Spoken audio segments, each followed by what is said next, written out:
Men more quickly forget the death of their father than the loss of their patrimony. With this brutal observation, Machiavelli pulled back the curtain on human nature. He understood that appearances rule men's minds more than reality. This truth is not confined to Renaissance courts. It bleeds into your life every single day. When you scroll through social media, walk into a workplace meeting, or listen to a politician's speech, you are stepping onto a battlefield where perception is the weapon and deception is the enemy. You are not a spectator in this war. You are the territory being fought over. If you do not defend it, someone else will occupy it. Look at the world around you. News cycles spin stories that favor the interests of the powerful. Corporations hire entire departments to craft public images while hiding their weaknesses. Influencers carefully stage moments of false intimacy to capture attention and loyalty. Each is playing the same ancient game. Construct an illusion strong enough that people accept it as reality. This is not new. Machiavelli warned rulers that power is preserved not by truth itself, but by controlling how truth is perceived. When you fail to grasp this, you walk blindly through a hall of mirrors, convinced the reflection is the real thing. You must recognize the psychological hook that manipulators exploit. Human beings are wired to trust the first version of reality they see. Once the mind accepts an image, every piece of evidence afterward bends to support it. This is why propaganda works, why rumors spread faster than corrections, why a lie told with confidence outweighs a truth delivered with hesitation. If you do not train yourself to pause, to step back, and to examine, you become the pawn moved by someone else's hand. Treat each daily interaction like a skirmish, where your clarity is your shield. Guard your mind at the first contact. Do not accept appearances at face value. Examine the intent behind the presentation. Ask yourself, who benefits from this perception? The enemy here is not a single individual, it is the force of deception itself, taking different masks depending on the day. If you command your perception, you neutralize its ambush. See this moment for what it is, an invisible war for your mind. Most never realize they are under attack until they have already surrendered. You do not have that luxury. From this day forward, walk into every arena with your eyes sharpened, not as prey dazzled by spectacle, but as a commander scanning for weak spots. Let this be your opening move. Truth is the only fortress that cannot be breached. It is better to be feared than loved, if you cannot be both. With this single line, Machiavelli revealed the brutal economy of perception. To him, power was not about what you truly were, but what others believed you to be. Carry that lesson inward. Your mind is not an open field, it is a throne room. Every thought, every impression, every perception is like a courtier standing before you. Some are loyal, others are whispering lies, carrying the seeds of manipulation. If you do not take the throne of this inner court, someone else will. Think of emotional triggers as spies slipping past your gates. Anger, envy, insecurity. These impulses are not neutral. They are signals that can be exploited. When you hear a cutting remark at work and feel your chest tighten, that is the very moment a manipulator tries to seize ground. If you react without guard, you have handed over the keys to your kingdom. Command requires training your perception to recognize the ambush before it strikes. Place cognitive guards at your gates. The guard asks, "What is this feeling? Who benefits if I act on it?" Only when you pause and interrogate the messenger can you deny the enemy entry. Great rulers understood this. Marcus Aurelius, the Roman emperor and Stoic philosopher, practiced ruthless self-auditing. Each night he reviewed his judgments and actions, searching for errors, illusions and excess. He treated his own mind as terrain that required constant surveying. Machiavelli himself advised leaders to examine the gap between appearance and reality. Both men knew that mastery of self was not decoration, it was armor. Without it, rulers were not sovereigns, but puppets of hidden strings. You inherit that same responsibility. You must sit on the throne of your own court, not as a guest, but as sovereign. Now consider the cost of neglect. If you do not govern your perceptions, manipulators will. They will draft your story in their handwriting. Advertisers prey on unchecked impulses by pairing desire with fear of exclusion. Politicians stir outrage to channel you into predictable camps. Even in personal life, a so-called friend might play on your insecurities, planting doubts that tilt decisions in their favor. This is not abstract. It happens every day, silently, to those who fail to notice. If your throne is unoccupied, it will be seized. Imagine a conversation where someone insults you subtly, implying you lack competence. The untrained mind flares with defensiveness, lashing back or shutting down. The sovereign mind remains calm, like a king who hears two courtiers quarreling and refuses to be dragged into their petty noise. You acknowledge the statement, redirect the topic, and continue with authority intact. The manipulator finds no opening because your court is disciplined. This is how disagreement becomes your demonstration of control. Your task is clear. Install cognitive guards. Audit yourself with the same severity Marcus Aurelius applied in his journals. Treat each perception as a courtier presenting a petition. Ask, does this serve my sovereignty or does it serve another's agenda? Rule firmly. Rule consciously. Rule without illusion. Sit fully on the throne of your own mind. If you do not, someone else will. Command yourself or be commanded. It is better to be impetuous than cautious. Machiavelli's words strike like a trumpet at dawn. The morning is not a neutral time. It is the battlefield's opening move. If you lose the first strike, you spend the rest of the day scrambling to recover ground. Every manipulator knows this. That is why the hours after you wake are the most dangerous. They are also the most decisive. When you reach for your phone before you even stand, you hand your narrative to someone else. A headline dripping with fear, a post designed to spark envy, a notification engineered to capture attention, all of it is ammunition aimed at your unguarded mind. The first input sets the frame. If you begin with distraction, manipulation gains the high ground. Treat your morning like a fortress. Impose information fast. Command yourself to withhold judgment until your own standard is set. Do not let an algorithm declare your mood before you have even armed yourself. The second discipline is strategy. A general does not walk into battle without reviewing the map, the terrain, and the enemy's likely positions. Your morning is your war council. Before the world throws its demands, you must outline your own. Write down the 3 objectives that matter most. Anticipate the friction points.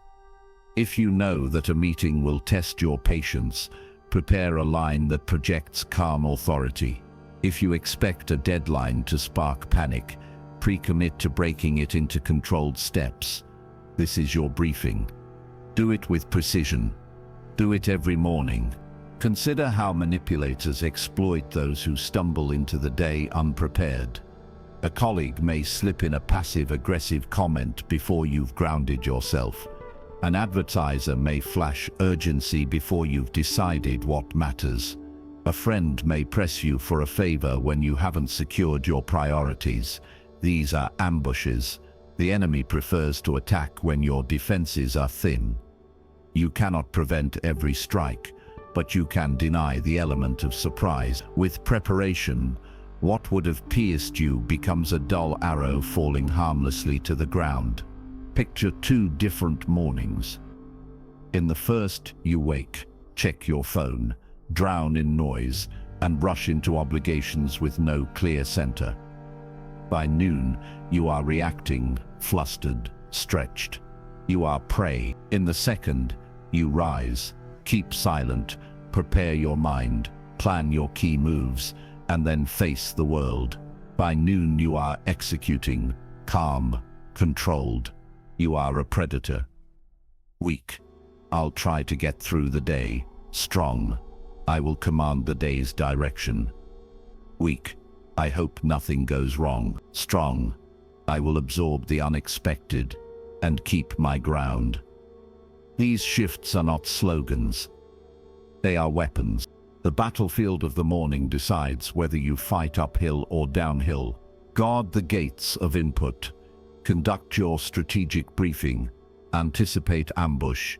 Do this daily, and you will carry into every encounter a force manipulators cannot predict.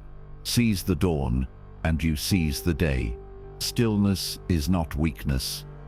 It is the position of a predator, crouched low, invisible in the tall grass, waiting for the smallest movement to betray the prey. The untrained rush to fill silence. The disciplined understand that silence exposes truth. In high-stakes environments, interrogations, negotiations, even ordinary conversations, those who can hold stillness with calm control see what others reveal without realizing it. Professional interrogators have long relied on this principle. When a direct question is asked, the silence that follows becomes a pressure chamber. The guilty or uncertain often rush to break it, adding unnecessary details, shifting tone, or contradicting themselves. By withholding speech, the interrogator gives space for deception to collapse under its own weight. You can use the same method in daily life. Ask a clear question, then wait. Do not fidget. Do not rescue the other person with a quick response. Let the silence work. Truth is often revealed not by what people prepare to say, but by what slips out when they cannot tolerate the void. Stillness is also a shield. In arguments or tense exchanges, the manipulator seeks to bait you into reaction. They want you to lunge so they can counter and claim the high ground. The predator does not lunge blindly. It waits, studies, and only moves when the advantage is absolute. By pausing before responding, you deny them the opening. A colleague may throw a subtle insult in a meeting to rattle you. If you answer instantly with anger, you confirm their power. If you pause, breathe, and continue with calm authority, their tactic fails. You project mastery, not vulnerability. These pauses can be micro in scale, yet massive in effect. A brief silence after someone's statement often reveals tension. Watch their eyes. Does the story shift? Does body language betray discomfort? Incongruence is most visible in those cracks of hesitation. When words and signals do not align, you have detected deception. This is not about playing games. It is about resisting manipulation by paying disciplined attention. There is a subtle strength in choosing restraint. Weak. I have to respond instantly. Strong. I choose the timing of my move. Weak. Silence means I lose. Strong. Silence means I control the field. Language frames perception, but it is your conduct that confirms power. Imagine a heated discussion where a peer insists you made an error.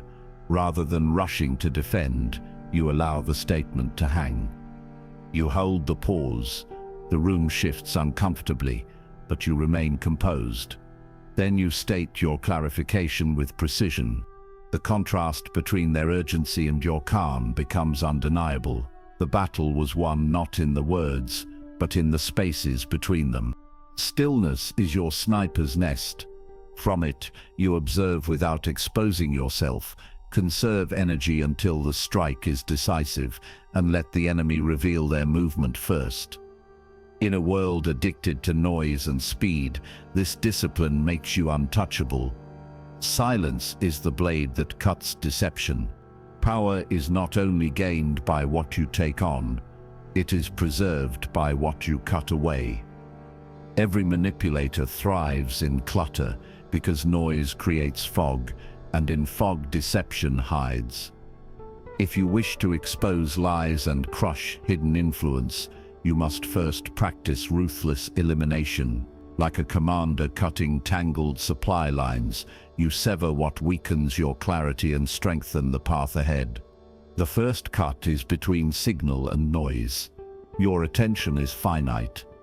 Every headline, every notification, every trivial outrage competes for it. Propaganda does not always come wrapped in obvious lies. More often, it drowns you in endless noise until you no longer know what matters. Minimalism becomes your sword. Choose fewer sources of information, select them with intention. When you consume less, you perceive more. Train yourself to ask, does this sharpen my map of reality or blur it? If it blurs, cut it. The second cut is among allies. Not every enemy declares themselves openly. Some wear the mask of friendship while draining your strength. The subtle manipulator often flatters when they need you and vanishes when you stand firm. They may push you toward decisions that serve their agenda while eroding your confidence. Ruthless elimination here means naming them clearly, even if only to yourself. You do not need dramatic confrontations.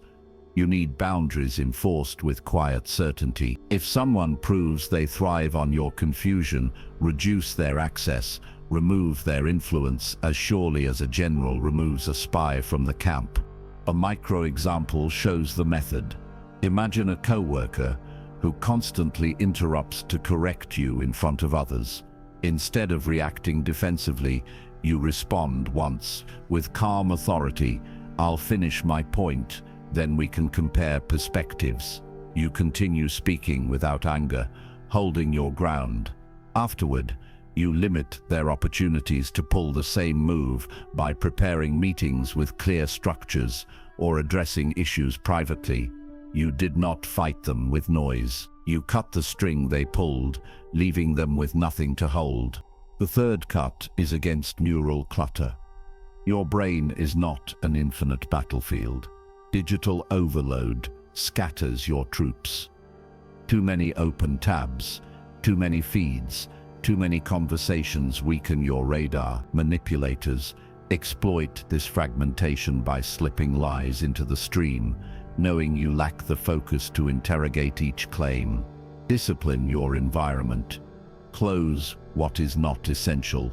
Schedule specific times for digital intake. Protect stretches of silence. This is not asceticism, it is armor for your attention. Weak, I have to keep up with everything. Strong, I choose what deserves my focus. Weak, cutting ties feels harsh. Strong, cutting ties keeps my command intact. These reframes are not optional. They are survival. When you cut, you do not lose. You reclaim territory. Ruthless elimination is not cruelty. It is sovereignty. You are not obliged to carry noise, manipulators, or clutter. Each string cut is a move toward independence. Each reduction creates sharper vision. Do not fear the emptiness that follows. It is not emptiness. It is space for command. Clarity comes when the unnecessary is destroyed. It is better to be feared than loved, if you cannot be both. Machiavelli's reminder was not a celebration of cruelty, but a recognition of perception. In the theater of power, what others see shapes their behavior far more than what you truly are. This is the essence of the mask of command. It is not about pretending. It is about projecting an untouchable aura that neutralizes the leverage manipulators seek. When you control what can be read from your surface, you decide the battlefield. History is filled with leaders who mastered this. Roman generals walked among their soldiers with faces carved in stone, concealing fatigue so the army saw only resolve. Winston Churchill, in his darkest hours, crafted speeches that projected certainty while privately wrestling with despair. Even Machiavelli wrote that a ruler must learn to appear virtuous while being ready to act against virtue if survival demands it. The lesson is not hypocrisy, it is control. By presenting a carefully chosen image, leaders prevent infiltration of doubt and deny manipulators the hooks they crave. You must study this archetype, not to mimic the costume, but to understand the principle. Command is strengthened when mystery surrounds it. Ambiguity itself becomes a weapon. If people cannot easily categorize you, they cannot easily manipulate you. When every opinion, every emotion, every insecurity is visible, you hand out handles that others can pull. Limit what you reveal. Speak less than you know. Allow pauses instead of immediate reactions. Share your plans selectively. The predator that moves silently creates more fear than the one that growls loudly. You do not need to broadcast your every thought. Hold back enough to keep the balance of power tilted in your favor. At the same time, learn to reverse engineer the masks others wear. Manipulators project crafted images to hide their true goals. The overly humble may be fishing for dominance. The excessively agreeable may be concealing self-interest. Watch not just the mask, but the slip beneath it. The shift in tone, the momentary flicker in the eyes, the small contradiction between words and behavior. This is where you read the intention. A mask is never perfect. The cracks expose the design. Train yourself to look there. Picture a disagreement with a colleague who constantly interrupts to establish dominance.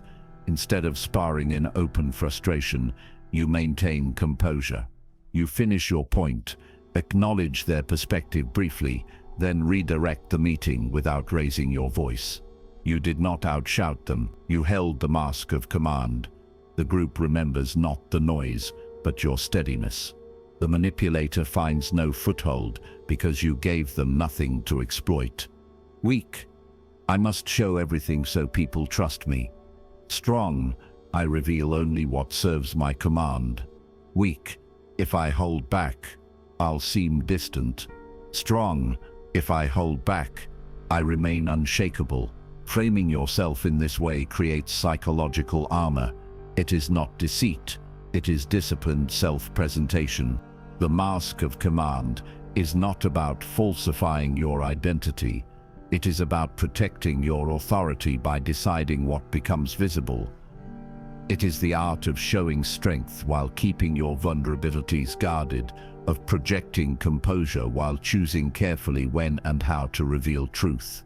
In a world of constant exposure, those who master this discipline stand apart. Control the mask and you control the game. Every external manipulator you will ever meet counts on one hidden ally living inside you, your own bias. Bias is the secret agent that opens the gates before the enemy even arrives. If you want to expose deception outside, you must first kill it inside. This is the work of the inner assassin, not a figure of violence, but a disciplined mindset trained to detect and eliminate the blind spots that sabotage your clarity. The first target is confirmation bias.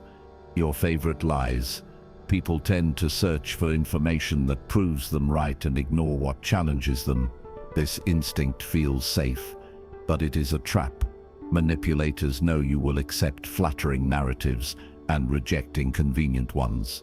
They feed you stories that confirm your identity so you will lower your guard. To counter this, you must train for the confirmation kill shot. When you encounter a claim that feels good, stop. Ask yourself, if this were false, what evidence would disprove it? Seek that evidence first. The assassin's blade is skepticism applied equally to friends and enemies, to praise and criticism alike. Only then do you see the truth instead of your preference. The second mission is the cognitive purge. Most people carry beliefs acquired by accident. Family opinions, old teachers' rules, cultural assumptions picked up like viruses. These beliefs shape perception long after they've stopped serving you. A purge does not mean discarding everything, it means auditing everything. Set aside time to write down your strongest convictions and test them. Ask, what do I gain from holding this? What does it cost? Use silence and reflection as your interrogation chamber.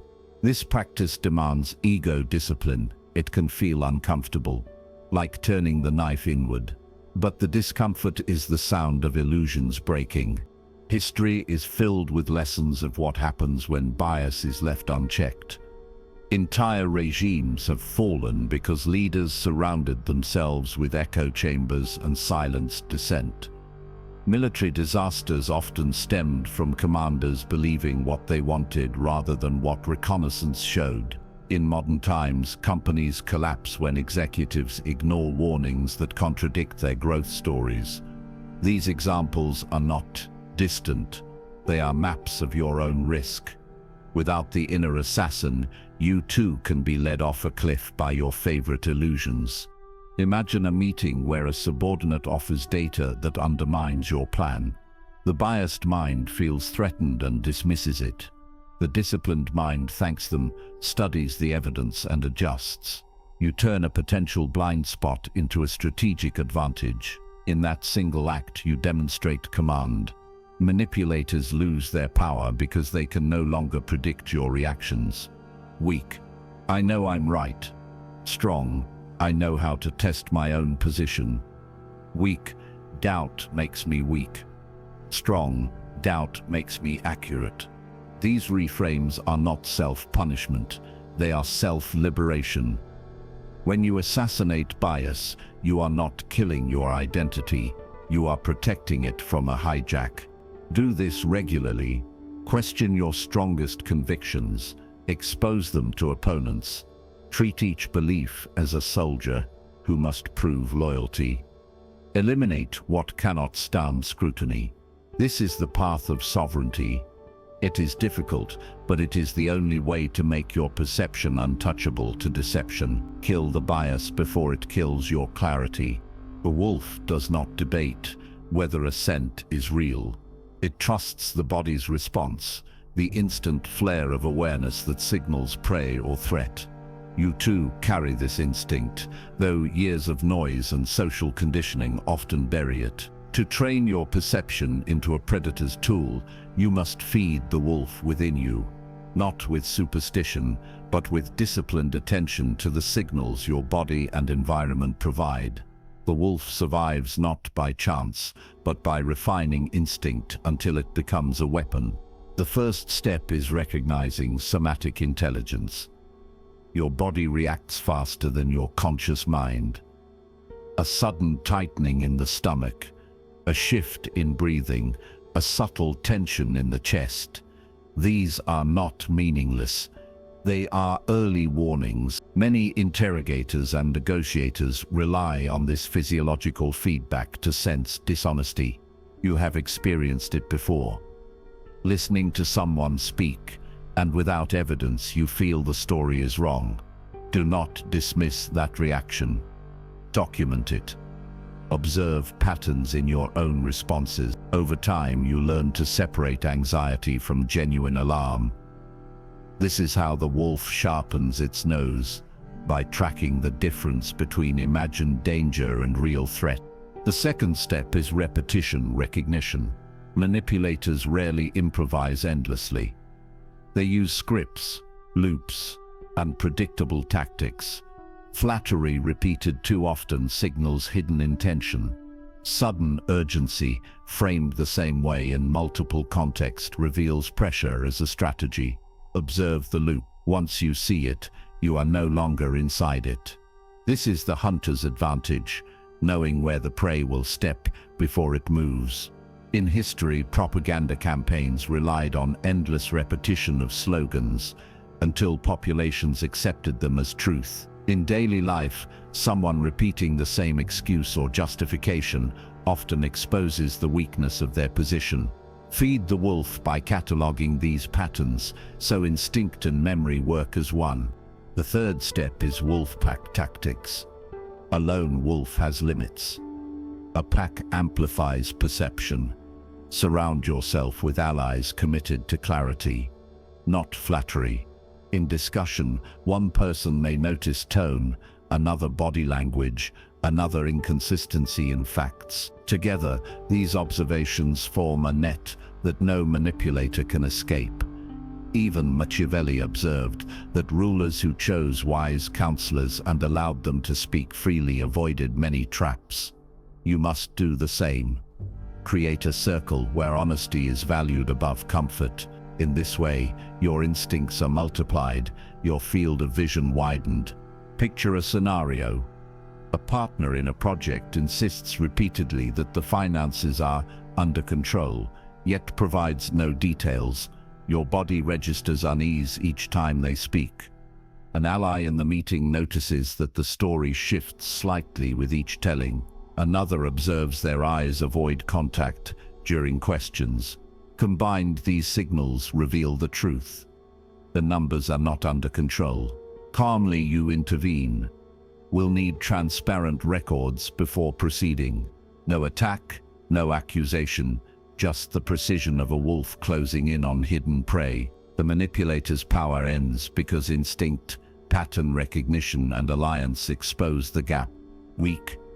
I feel something is wrong, but I'll ignore it. Strong. I feel something is wrong, so I investigate. Weak. Instinct is unreliable. Strong. Instinct is data that must be trained. The wolf trusts the scent, but confirms with the hunt. That is your model. Feed the wolf with practice. Notice bodily signals, track repetition, align with allies. Do this and your instinct becomes a formidable weapon. Part gut, part analysis, sharpened into a survival system. Trust the scent, then follow it to the truth. A manipulator thrives when you live move by move, reacting instead of anticipating. The antidote is to think like a chess player. On the chessboard of life, the most powerful weapon is foresight. You must learn to predict the next 3 moves, yours, theirs, and the consequences. By mastering this discipline, you strip deception of its surprise and reduce manipulation to a set of clumsy maneuvers you are already prepared for. The first tool is the building of pattern libraries. In chess, grandmasters do not calculate every possibility from scratch. They recognize familiar structures.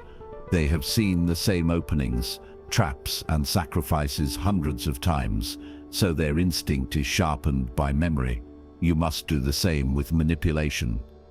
Catalog the gambits people use, the sudden flattery before a request, the artificial urgency to rush your decision, the guilt trip disguised as care. Over time, you will recognize them instantly. Political leaders and advertisers rely on the same playbook because repetition works. If you have studied these moves, you will not be caught off guard. Begin your own library by noting tactics you encounter. With each entry, your defense becomes faster, like a knight snapping into position before the threat arrives. The second discipline is recognizing sacrifice and traps. In chess, an opponent may offer a piece as bait. The novice takes it greedily, only to walk into a checkmate sequence. Manipulators use the same principle. They may give you a small win, a concession in argument, a gesture of agreement, only to pull you deeper into a compromised position. If something feels too easy, pause. Ask why the advantage was offered. In negotiations, a counterpart may concede quickly on a minor issue, setting you up to overlook the larger demand that truly matters. Your defense is patience. Refuse to be lured by the glitter of bait. Strength lies in analyzing what the sacrifice costs them and what trap it prepares for you. When you decline the bait, you force the enemy to reveal their deeper plan. The third principle is positional play. Chess is not always about direct attacks. Sometimes victory comes from building a position so strong that the opponent cannot break it. In life, this means structuring your habits, values, and systems so that manipulation fails by default. If your finances are in order, financial blackmail loses its sting. If you build resilience through morning rituals, emotional baiting finds no purchase. If you maintain diverse sources of information, propaganda cannot corner you with a single narrative. Strengthening position is slow, but it is the ultimate defense. By improving your baseline, you ensure that even the cleverest manipulator finds no weak square to exploit. Consider a workplace scenario. A colleague praises you excessively, then pushes you to support their flawed proposal. If you are untrained, you accept the flattery, support the plan, and later bear the consequences. If you have a library of patterns, you recognize the sequence: flattery before exploitation. If you understand sacrifice and trap, you analyze their gift as bait. If you practice positional play, you already built the discipline to separate ego from decision. Calmly, you respond, "I'll evaluate the plan on its merits." In that one move, you deny them leverage and re-establish command. Weak, "I'll handle problems when they come." Strong, "I prepare before they arrive." Weak, "That compliment feels nice." Strong, "That compliment may be a lure." The framing matters because it determines whether you stand as a pawn or a player. On the chessboard of life, every move carries consequence. Do not play blindly. Build your pattern library, resist the bait, and fortify your position until manipulation has no opening. See 3 moves ahead, and deception collapses. Iron is forged in fire, not comfort. Your will is no different. If you want to become immune to deception and resistant to gaslighting, you must create daily rituals that harden your mind like tempered steel. These are not abstract ideals. They are practical drills, affirmations, and disciplined choices that turn fragility into resilience. The enemy of clarity is not just external manipulation, it is your own untrained response to pressure. The Iron Will ritual is how you break that cycle. The first discipline is stress drills. A soldier does not prepare for battle by imagining war, but by training under controlled discomfort. You must do the same. Place yourself in situations that test your tolerance for pressure. Take a cold shower and practice steady breathing. Delay gratification when every impulse demands the quick fix. Speak a difficult truth calmly when silence would be easier. These are not random hardships. They are rehearsals. Each drill conditions you to hold your frame when manipulators attempt to destabilize you. If you can remain steady under voluntary stress, you will not collapse when involuntary stress arrives. The second discipline is narrative affirmation. Every manipulator seeks to write your script for you. They tell you what to fear, who to follow, how to think. If you step into the world without your own identity preloaded, you are clay waiting to be molded. Each morning, define who you are before the world attempts to define you.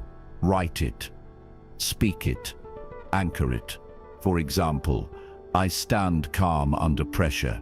I decide my priorities. I refuse false urgency. These are not empty slogans. They are shields. They prevent you from accepting the language of those who want to steer you. Weak, "I'll see how the day goes." Strong, "I will dictate how the day goes." The difference is command versus surrender. The third discipline is resilience. Economics. Your willpower is not infinite. Treat it like a resource, not a myth. Manipulators often strike when you are depleted, tired, distracted, or emotionally drained. If you spend your energy on trivial battles, you leave nothing for the war that matters. Budget your willpower. Decide where to invest it. Conserve energy by setting routines that automate small choices.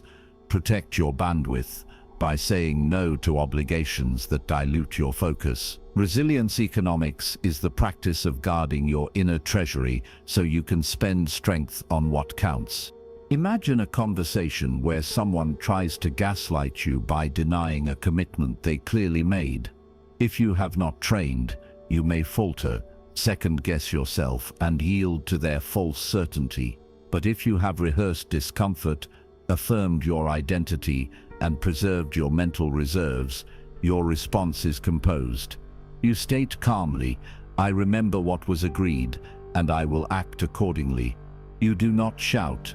You do not waver. The manipulator finds no crack to exploit, because the iron has already been forged.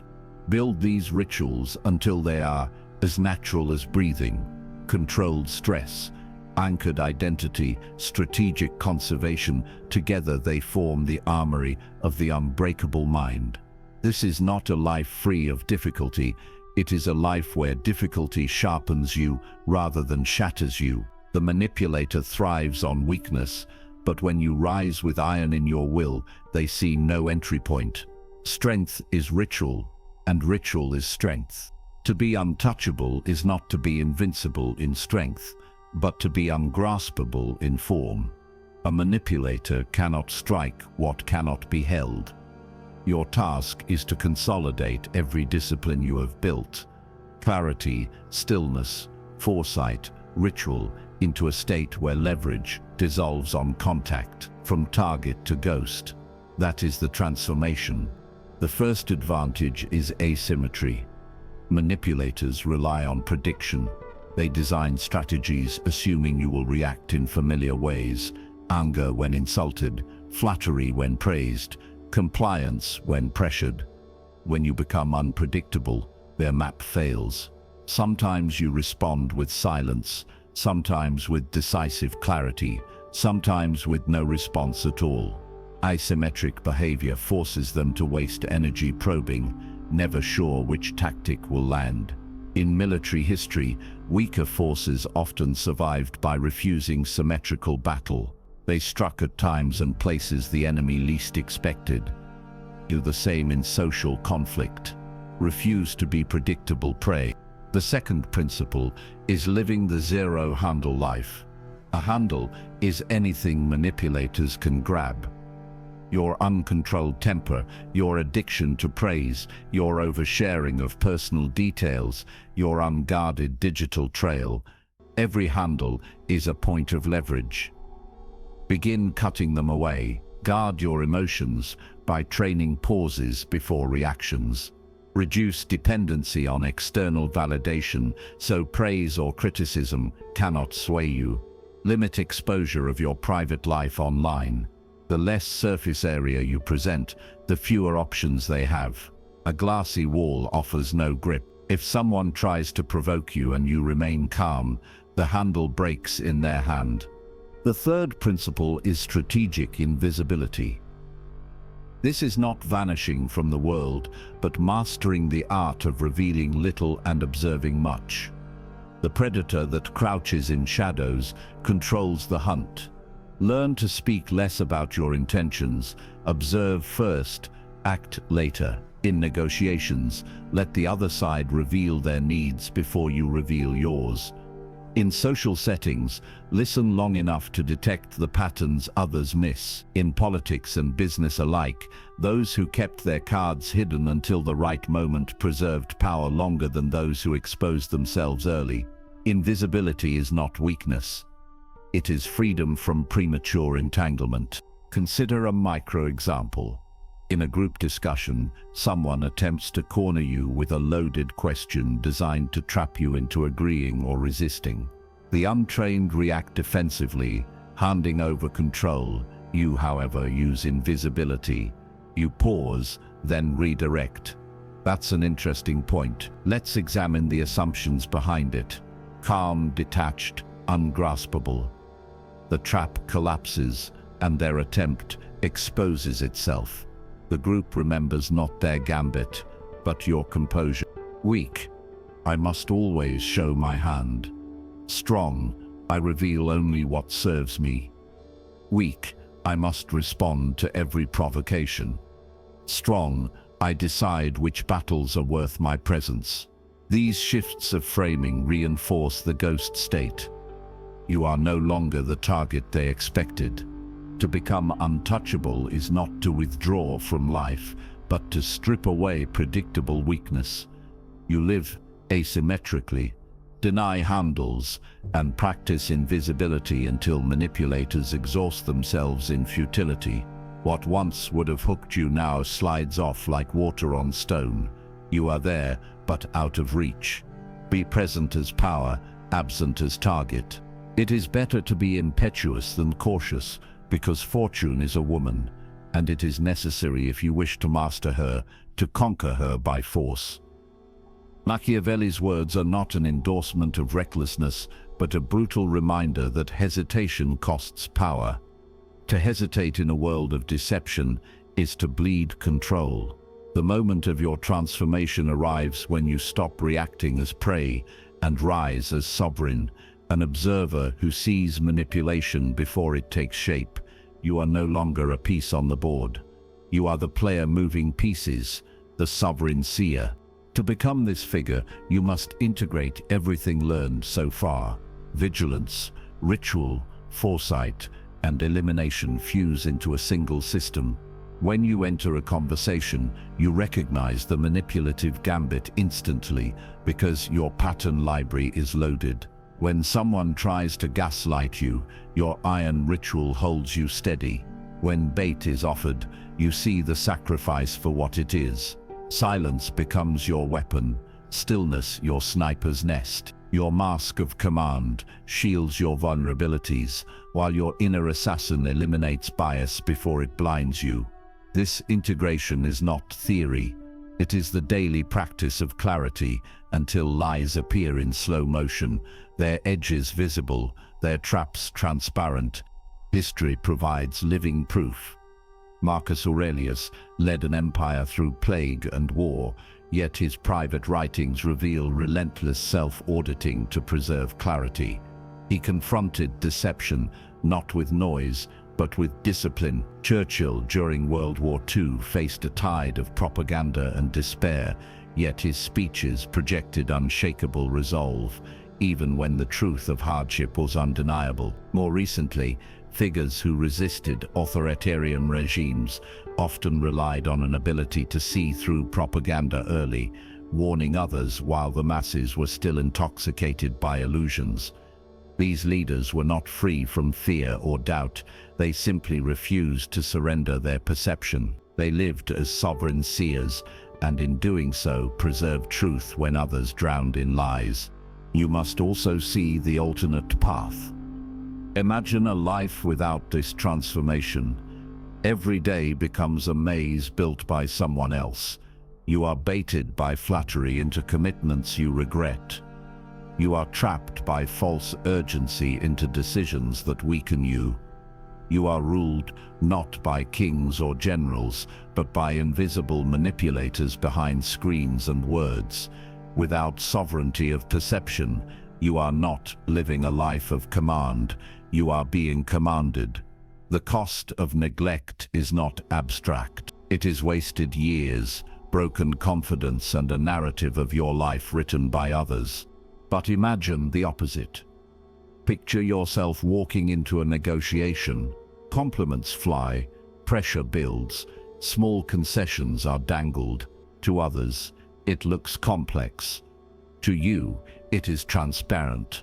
You see the gambit, the trap, the weak squares. You wait, calm as a predator in tall grass, until the moment to strike with precision.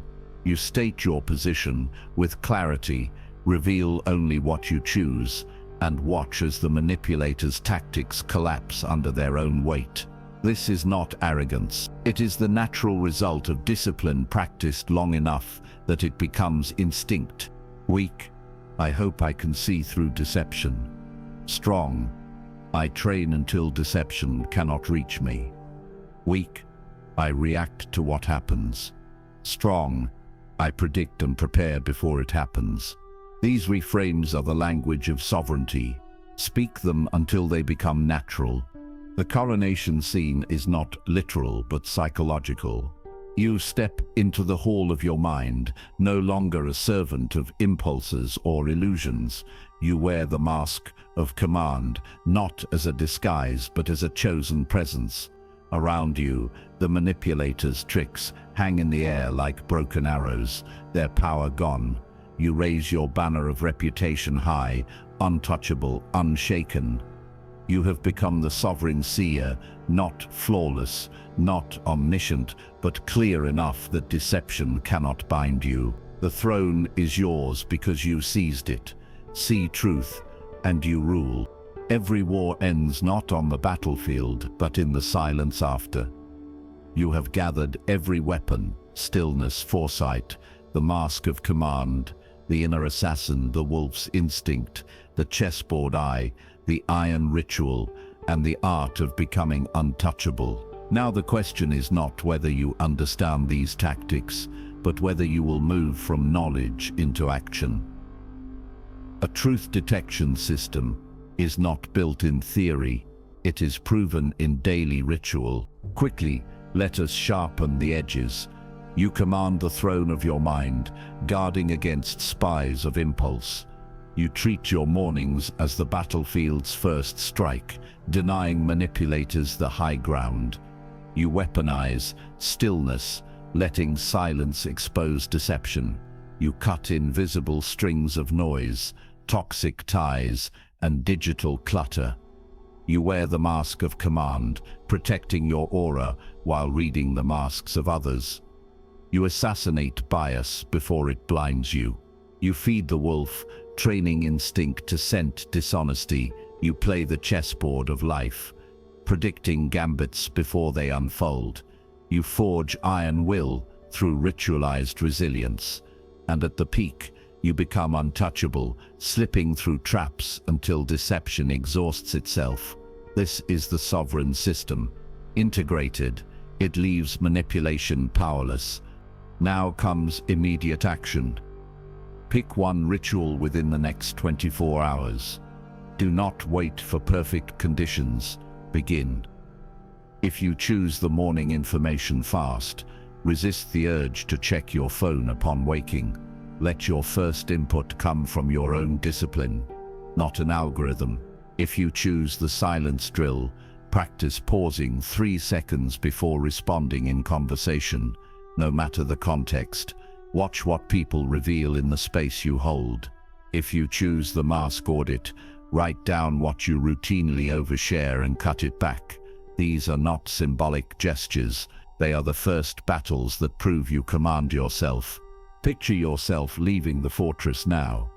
The banner of truth is high. You are aware of deception without being ruled by paranoia. You are immune not because you fight every manipulator, but because their leverage cannot find purchase. You walk through noise with clarity, through pressure with calm, through temptation with discipline. Others sense it. They recognize the sovereign presence of someone who cannot be swayed cheaply, someone who does not lunge for bait, someone who rules their own narrative. That aura is not arrogance. It is the earned dignity of command. The world will continue to spin illusions. Manipulators will adapt and persist, but you no longer move blindly through their designs. You have the system, you have the discipline, and above all, you have the responsibility to wield it ethically. Do not use truth to dominate the weak. Use it to guard your sovereignty and to elevate those who are ready for clarity. The system is a sword, but also a shield. Carry it with intention. Take the oath now. Act today, not tomorrow. Prove sovereignty in one ritual before the next dawn. This is how knowledge becomes power, and how power becomes command. Command the self. Command the truth.